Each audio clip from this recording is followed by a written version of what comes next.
morning, good afternoon, and good night to every single one of you out there watching this video. Welcome to today's gaming news. We have plenty to talk about, so let's start with... Yesterday we covered the news about Sony being hacked by a ransomware group. Today there's a new update to the situation and Sony has responded to IGN. We are currently investigating the situation and we have no further comment at this time. Sony most than likely doesn't want to repeat history from 2011 and are gathering how big the attack was and if the information this group hacked into determine how harmful it is for the company. Worst case scenario, the group tapped into players' or customers' personal data.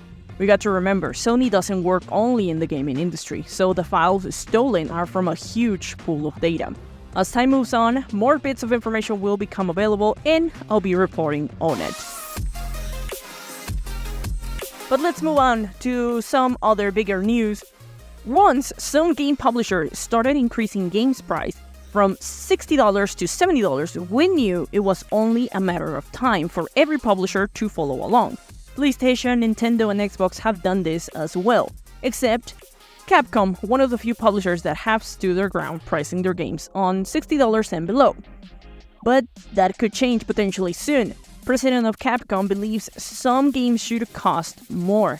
This is like what Nintendo also commented on right before Tears of the Kingdom was released, by saying the game's content was a justified reason to increase the price.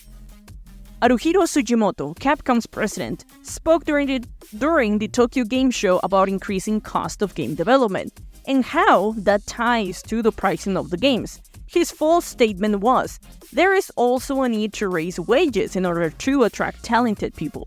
Given that wages are rising across the industry as a whole, I think the option of raising unit prices is a healthy form of business." This increase in wages is referenced to the news from last year where Capcom announced it will be raising its employee salaries by 30%. Hopefully, those games costing $70 are worthwhile for players, because even if games cost more, it shouldn't mean quality stays the same, you know? Now, for other news, Hollywood won't be the only one with problems with strikes. Now, the Actors Union SAG-AFTRA, or TRA, has voted to authorize one in the video game industry. Members voted 98% in favor, while union members voted 98.32%. What does this mean for the gaming industry? How will it be affected, and when will the strike start? For starters, well, it has been approved the strike won't start right away. First, the union, SAG-AFTRA, will try to negotiate better terms in the interactive media agreement. Some of the points that have been pushed to the table on negotiation are better wages that keep up with inflation, protections around the use of artificial intelligence, and basic safety precautions. In case nothing happens or negotiations are getting nowhere, then the strike could potentially start immediately since the members of the union have already approved it. So far, there's been 5 rounds of negotiations, with the next session set to take place between the 26th and the 28th of September. These negotiations are taking place with video game companies like Activision Productions, EA Productions, Insomniac Games, Take-Two Productions, and many more. If the strike were to occur, some game development might suffer from delays depending on if the game is using actors to perform motion capture or voice-over work. It could affect games like Tomb Raider, Fable, Destiny 2, Call of Duty, and many more games that are currently under development. Hopefully, in the coming days, an agreement is settled and games won't suffer any type of delay. It isn't my purpose to make you feel old, but ready your cane and fake teeth because Nintendo 64 celebrates 27th anniversary. Time flies so quickly. A favorite console among many fans, probably also the one that started their gaming journey, with classics like Super Mario 64, The Legend of Zelda Ocarina of Time, or Majora's Mask, Star Fox 64, and many, many more.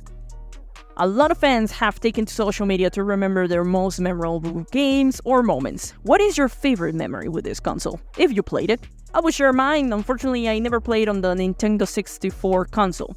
I was a PlayStation 1 girl during the PlayStation 2 era. I know, I was playing it very late. Either way, let me know in the comment section about your own moment. Before I move on into the quick update segment, let's talk about the last big news. I'll start with a question. Do you play using cloud gaming? Of any sort, through mobile or even on your PC using GeForce Now? As time passes, more options are becoming available that allows players to enjoy their games on a more accessible format. You can enjoy AAA games titles on your phone, or if you don't have a powerful PC, games like Cyberpunk 2077 are easier to enjoy even with ray tracing on a budget PC or even a laptop by using a service like GeForce Now. While that format isn't widely known or utilized, gaming companies are starting to pay attention to the potential. One of those companies is Ubisoft. Recently, the French company agreed to acquire cloud gaming rights for all Activision Blizzard games released over the next 15 years.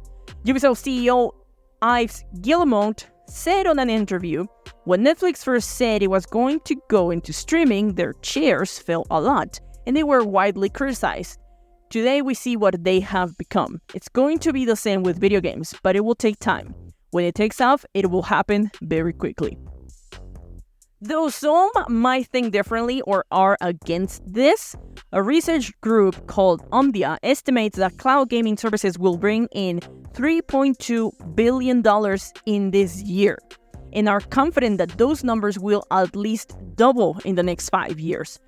There is already a good number of companies emerging dedicated to the services of cloud gaming, or even other established companies are starting their own departments focused on cloud. Amazon has Project Luna, Nvidia has GeForce Now, and even Xbox has services of cloud gaming through Game Pass Ultimate.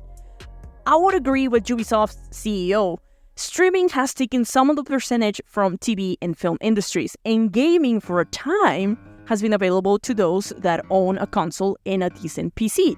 But those are costly, and some people might not have the money or even the space.